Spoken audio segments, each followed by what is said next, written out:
नमस्कार। आपकी दक्षिण भारत यात्रा में हम पहुंच चुके हैं एपिसोड 12 पर।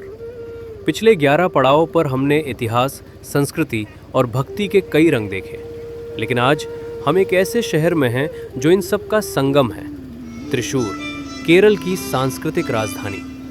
अगर आपने हमारा एपिसोड 4 देखा था तो आपने महसूस किया होगा गुरुवायूर की शक्ति। आज हम उस यात्रा को पूरा करेंगे, त्रिशूर की पवित्र शक्ति को उजागर करेंगे, जहां शिव और कृष्ण एक ही मैदान को साझा करते हैं। फिर इस ऊर्जा से शांत होने के लिए हम एक गुप्त, रंगीन दुनिया में कदम रखेंगे, जहां हजारों तितलियां हवा में नृत्य करती हैं। यह एपिसोड 12 है और ये त्रिशूर की आत्मा की खोज है। चलते हैं। हमने एपिसोड 4 में गुरुवायूर की महिमा देखी, पर यहाँ की यात्रा का सार है शिव केशव का सामंजस्य। इसलिए मम्मियूर श्री महादेव के दर्शन अनिवार्य है। ये मंदिर गुरुवायूर की भीड़ और भव्यता के ठीक विपरीत एक गहरी और निजी शांति प्रदान करता है। मम्मियूर की वास्तुकला प्राचीन केरल शैली की सादगी और शांति को दर्शाती है। ये वो स्थान है जहां भक्त सीखते हैं कि भक्ति बाहरी शोर में नहीं, बल्कि मन की शांति में निहित है।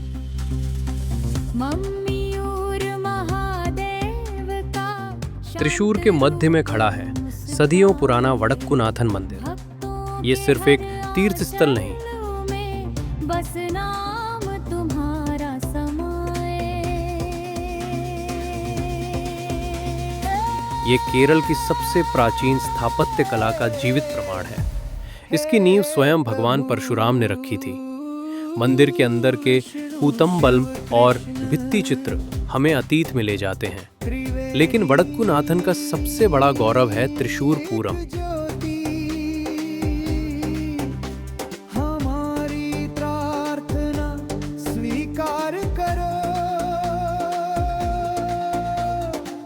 कर दो जी। और पूरम की रूह है तिरुवंबादी श्री कृष्ण मंदिर। ये मंदिर अपनी आकर्षक कृष्ण लीला और शानदार जुलूस के लिए जाना जाता है।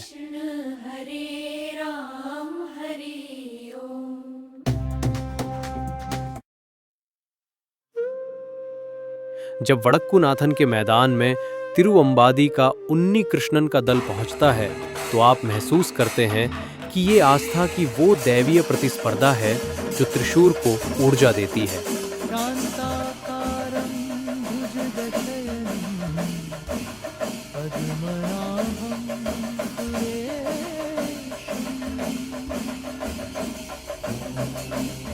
भक्ति और शक्ति की इस गहन यात्रा के बाद हमें लगा कि हमें रीसेट होने की ज़रूरत है।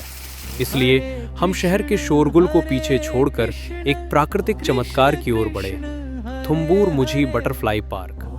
ये एक ऐसी जगह है जहां आपको त्रिशूर का एक अप्रत्याशित पहलू देखने को मिलेगा। चालक्कुडी नदी के किनारे स्थित इस पार्क में केरल की 140 से अधिक तितली प्रजातियां निवास करती हैं।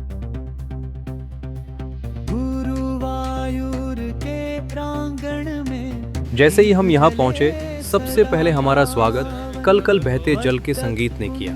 नदी पर बना ये हैंगिंग ब्रिज, झूलता पुल हमें प्रकृति के बिल्कुल करीब ले जाता है। पुल पर खड़े होकर आप नदी और दूर तक फैले हरे भरे जंगलों का अद्भुत नज़ारा देखते हैं। ये वो शांत केरल है जिसे अक्सर भीड़ में खो दिया जाता है। एक पल पहले हम शिव और कृष्ण की भव्यता में थे और अगले ही पल हम प्रकृति के इस शांत रंगीन कैनवस में खो गए।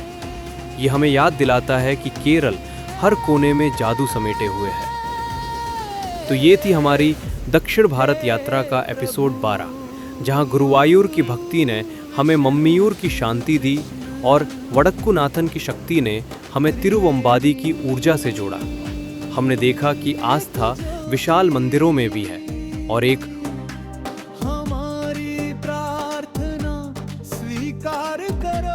उड़ती हुई तितली के पंख में भी। त्रिशूर ने हमें सिखाया कि जीवन में शोर और उत्सव के बाद अपने भीतर के हैंगिंग ब्रिज को पार करके शांति के उस ओएसिस तक पहुंचना कितना जरूरी है।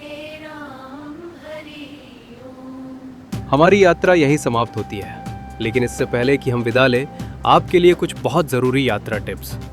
1. कैसे पहुंचे? नज़दीकी हवाई अड्डा कोच्चि अंतर्राष्ट्रीय हवाई अड्डा है। त्रिशूर रेलवे स्टेशन शहर के केंद्र में है और गुरुवायूर का अपना स्टेशन है। 2.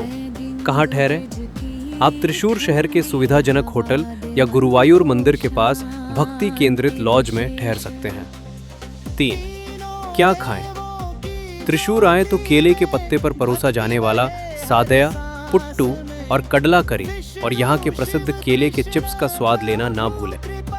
हमें बताएं, आपको एपिसोड 12 का कौन सा अनुभव सबसे यादगार लगा? लाइक करें, शेयर करें और सब्सक्राइब करें, क्योंकि हमारी ये यात्रा अभी खत्म नहीं हुई है। मिलते हैं एपिसोड 13 में एक नए रहस्य और रोमांच के साथ।